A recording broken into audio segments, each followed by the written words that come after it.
Alors dans cette vidéo qui démarre de manière assez austère, un écran relativement foncé, on va parler un petit peu d'organisation. Je vais te montrer comment organiser le code et comment tu vas pouvoir lancer tes projets un petit peu plus facilement une fois que tu auras des bonnes bases, une fois que, on va dire, l'organisation de base est plantée, afin de te faciliter la vie dans la maintenance, dans le développement ou dans la manière de faire grandir un projet. Alors j'ai un index.html qui est ici, je vais un petit peu le zoomer et je vais dans mon index.html, je lance mon doctype, je lance mon live server.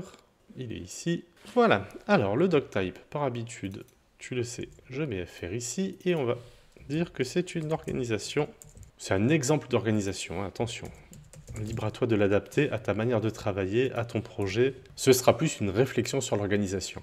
Allez, je mets un H1, réflexion sur l'organisation. Alors, à notre niveau, effectivement, pour ce qui est du HTML, à part faire un dossier page et mettre les autres pages à l'intérieur, ce sera assez limité. Par la suite, avec d'autres langages ou d'autres outils, d'autres librairies, tu verras qu'on va pouvoir un petit peu découper tout ça et se faciliter un petit peu la vie, mais ça demandera également de l'organisation. Par contre, les fichiers qui peuvent être très très longs, et ça, avec les connaissances actuelles que nous avons, on va pouvoir découper, ce sont bien nos fichiers de style. Donc je te propose de faire un dossier style. À l'intérieur, on l'a déjà vu, ou si tu l'as pas vu, je te propose de te renseigner sur Sass ou d'aller voir la petite vidéo d'introduction de Sass. On va se faire un main.scss. Quand je vais déclencher mon live Sass, alors, watch Sass, tu es là, hop, watch Sass, je reviens ici.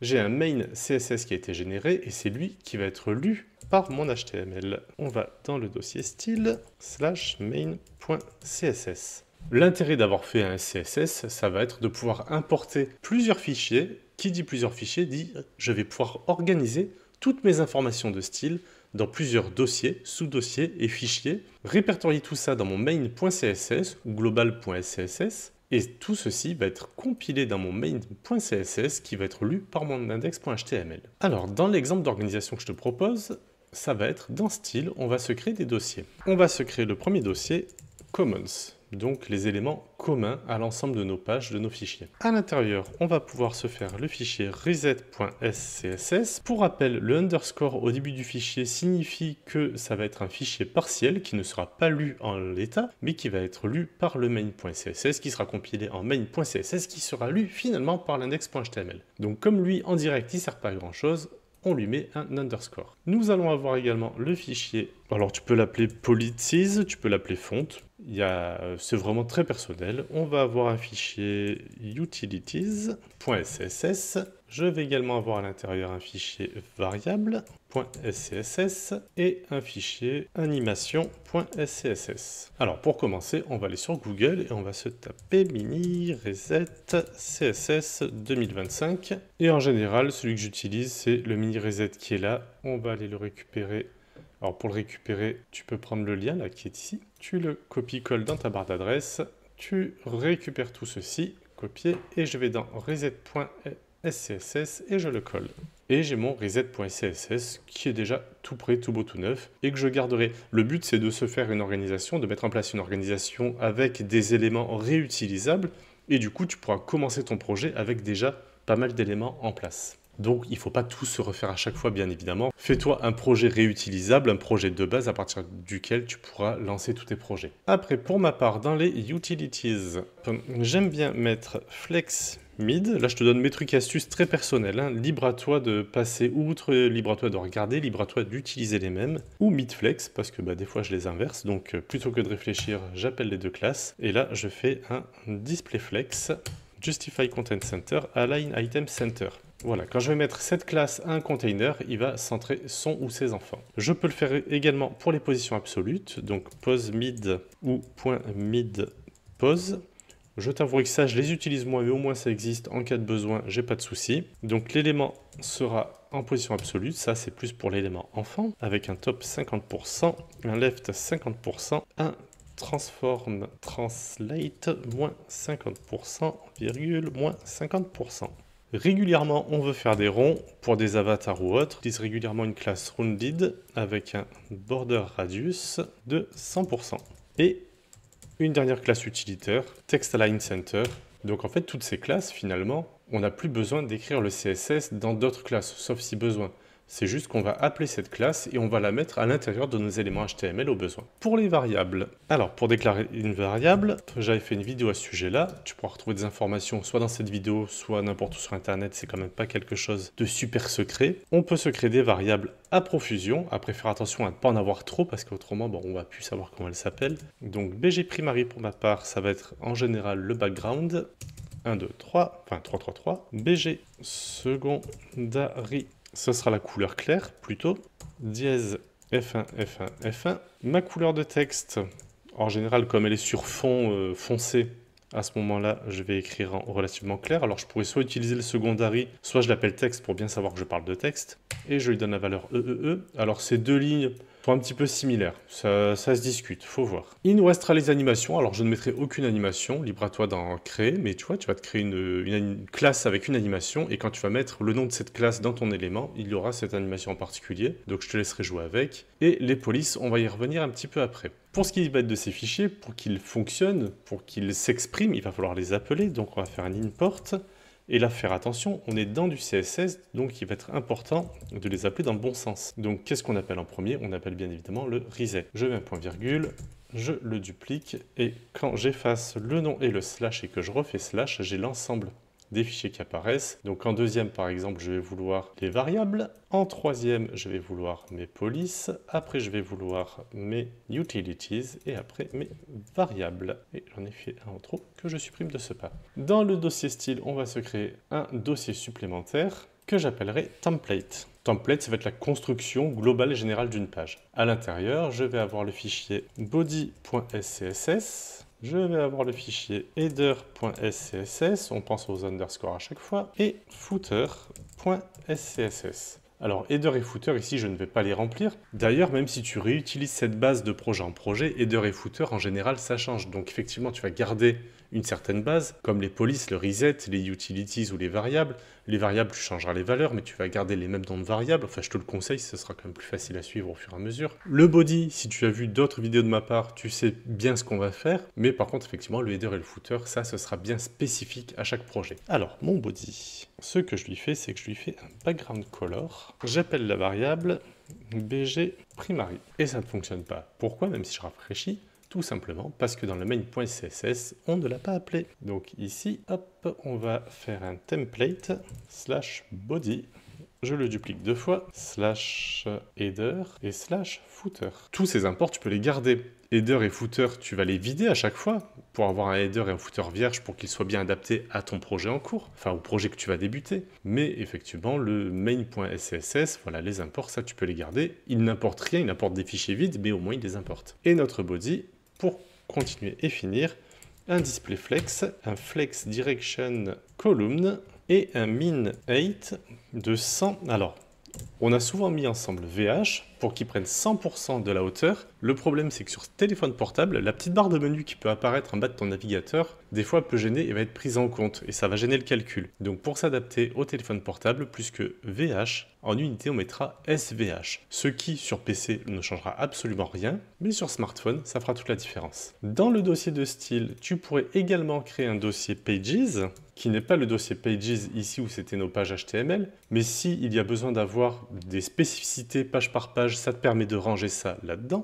Au sein des pages, on peut également avoir des composants qui vont être réutilisés de page en page. Donc dans le dossier style, on peut faire un components. Dans les composants les plus récurrents, on va dire, on va avoir les buttons. .scss, on va pouvoir avoir les formulaires, donc les forms.scss, et on va pouvoir avoir les cartes, donc des cards.scss. Ici, on va laisser ça vierge, mais ce sont des éléments, des composants qui reviennent assez régulièrement. Et parce que j'ai envie de te montrer quand même de nouvelles choses, outre toute cette organisation, on va aller s'amuser dans Police. Alors dans Police, qu'est-ce que je mets pour ma part? Je mets plein de choses sympas. Alors déjà, on va aller ici sur Bunny Font. Bunny Font, pour sélectionner des fontes. Alors on va se mettre en pleine page. Alors tiens, on va se chercher Rem Koufy, je l'aime bien, elle est sympa. On va s'ajouter la 400 et la 700. On va revenir ici et on va se prendre Roboto. Roboto classique. On va se prendre la 100, la 400 et la 700. Voilà. Je vais me copier ceci, on va revenir. Je colle ça là, donc je me suis importé des fontes, et maintenant, on va se styliser toutes les balises d'écriture, donc de H1 à H6 et P. Alors là, tu as deux possibilités. Soit tu vas te dire, je vais styliser H1 directement, soit je vais appeler une classe H1. Ce qui veut dire que si je veux que ça se répercute sur mon HTML, il faudra bien que pour chaque H1, j'appelle la classe H1. Donc soit tu fais comme moi, tu nommes des classes, soit tu appelles directement les balises. Donc pour ma part, ça va être les classes, donc les H1, les H2, les H3, les H4, les H5, les H6. Alors j'ai mis des points de virgule de partout, super. On va les mettre en font weight bold, au cas où quelqu'un aurait eu la bonne idée de mettre un reset qui m'enlève le font weight bold. Et en font family, eh ben on va se copier ça en fait, remkoufy. Donc mes H1 à H6 ont cette police en particulier. Alors là, on ne le voit pas pour la simple et bonne raison que on n'a pas appelé la classe H1 dans notre HTML. Alors là, si je reviens ici sur l'HTML et je lui donne une classe H1, on voit que la police a un petit peu changé. Par contre, effectivement, l'écriture est restée un peu petite à cause de notre reset.css. Vous voyez qui nous met un font weight normal et un font size de 100%. Si j'enlève le font size 100%, de suite, on grandit. Je laisse le reset comme il est et je préfère m'y adapter. Donc je vais fermer le reset et d'ailleurs je vais fermer un petit peu le reste, mis à part notre police.css. Et l'écriture, on va s'amuser avec différemment. Alors, notre classe H1, on va lui donner une font size responsive, c'est-à-dire une font size qui va changer de taille en fonction de l'écran. Alors, pour rendre à César ce qui appartient à César, c'est un petit tips que j'ai appris de Enzo, de la chaîne de l'école du web, que je vous conseille de suivre, qui est vraiment une super chaîne. Au niveau du front-end, c'est vraiment quelqu'un que j'admire beaucoup, qui fait vraiment un excellent boulot, aussi bien d'un point de vue technique que d'un point de vue pédagogique. Donc Enzo de l'école du web, il a un Discord sur lequel je traîne un petit peu de temps en temps également, donc n'hésitez pas à nous rejoindre et à aller voir ces vidéos qui sont vraiment super. Et son petit tips, c'est quoi? Alors je l'ai adapté avec mes propres valeurs, mais c'est de se dire, la font size, on va en faire une taille variable avec clamp. Je veux que mon H1 fasse 32 pixels au minimum, et qu'il soit variable, c'est-à-dire qu'il fasse 24 pixels, plus, alors on pense à mettre les espaces, plus 2,2 VW, donc une valeur relative, et qu'on ait un maximum de 60 pixels. Et comme j'ai envie que l'écriture s'étale un petit peu, on a aussi une propriété qui s'appelle letter spacing. Pareil, je vais la rendre relative avec un calque de 1 pixel, plus, on pense bien mettre ces espaces, autrement ça ne fonctionne pas, autour du signe plus, 0,12. Et là, si je viens sur index.html, je peux rajouter une classe utilitaire qu'on avait appelée tag, ça centre le texte. On va voir que le texte va grandir et va rétrécir. Ici, si je fais un F12, et je mets ça en bas puisqu'autrement on n'y voit absolument rien, si je prends la taille de la police ici, on est à 40 pixels, à savoir que le minimum était à 32, donc disons que sur portable, on va être un petit peu sur... Là je suis à 35 pixels, mais sur portable on sera à 32 pixels. Et si je grandis mon écran au maximum, là, je suis à 60 pixels. Donc, on peut, grâce à Clamp, et merci Enzo encore une fois, faire une écriture responsive. Je vais te donner mes valeurs que j'utilise dans mes propres projets, libre à toi, après les adapter en fonction de tes besoins. On a le H1, on va avoir le H2.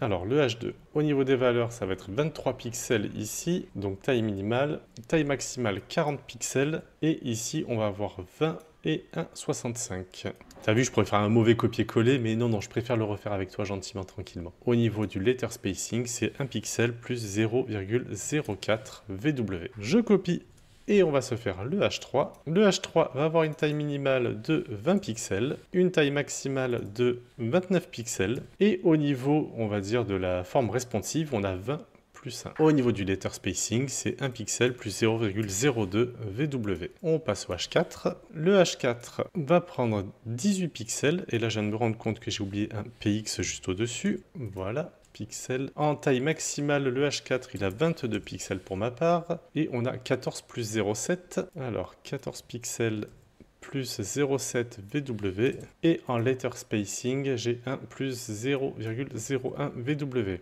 Le H5, il va récupérer 16 pixels en taille minimale, 20 pixels en taille maximale, je corrige mes petites boulettes au passage, et en responsivité, c'est 14 plus 0,4, et en letter spacing, c'est 0,8 pixels plus 0,01. Le H6, comme je l'utilise jamais, j'avouerai que je ne l'ai pas fait.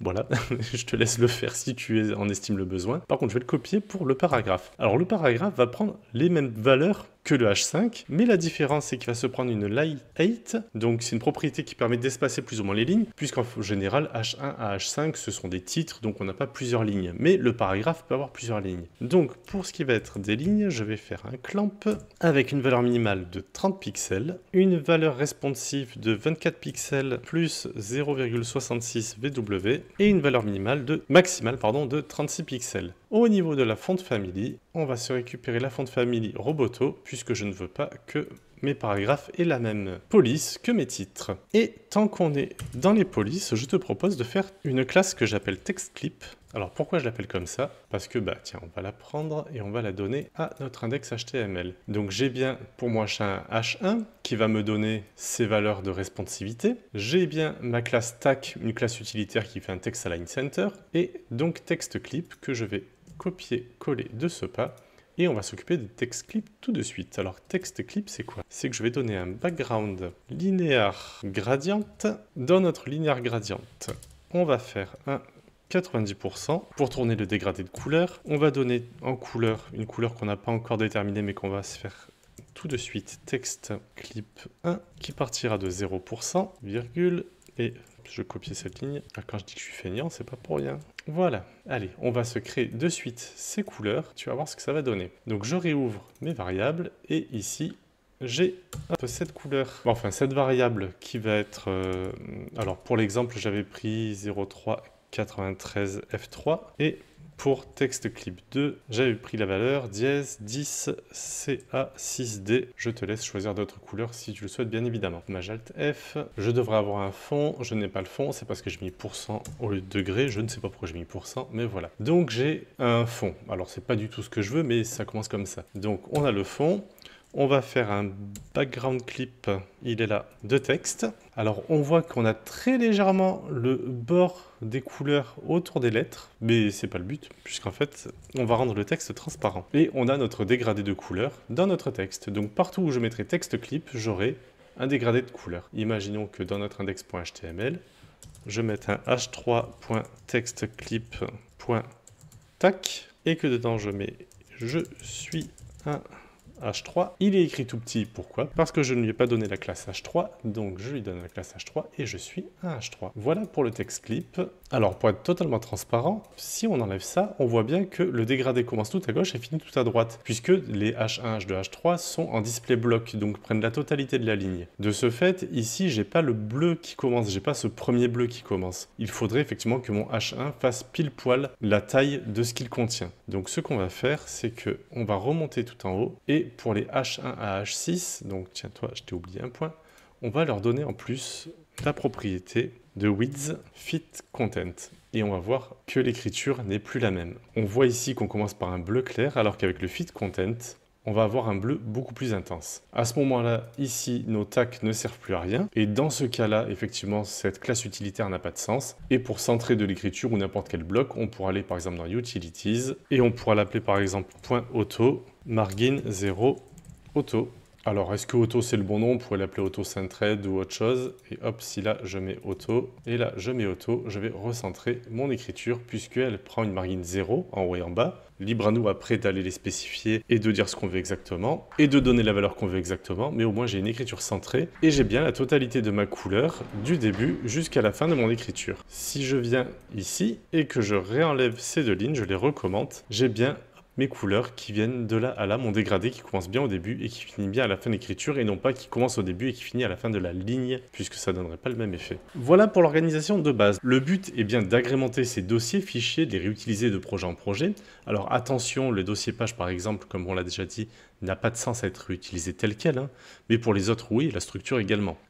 Après, pour ce qui va être du fichier politis.css, c'est à adapter. On peut, dès le début du projet, donner les bonnes fontes qui vont être utilisées sur le projet, effectivement, mais avoir une structure similaire de projet en projet, on gagne du temps, on est plus efficace, puisque finalement, on sait dans quel sens on va travailler, on sait où rechercher nos différents éléments, et ça permet vraiment d'aller de plus en plus vite et de réutiliser des éléments et de créer des utilitaires qu'on va utiliser régulièrement. Ça permet quand même de gagner pas mal de temps. Je te remercie de ta patience, ça a pu être un petit peu long, surtout pour écrire tout ce qui est là au niveau des polices, mais tu vas voir, ça va être super utile et on voit encore une fois ces écritures qui grandissent et rétrécissent en fonction de la taille de l'écran et je trouve ça franchement super sympa. Je te dis à bientôt mon compagnon de code dans les projets finaux.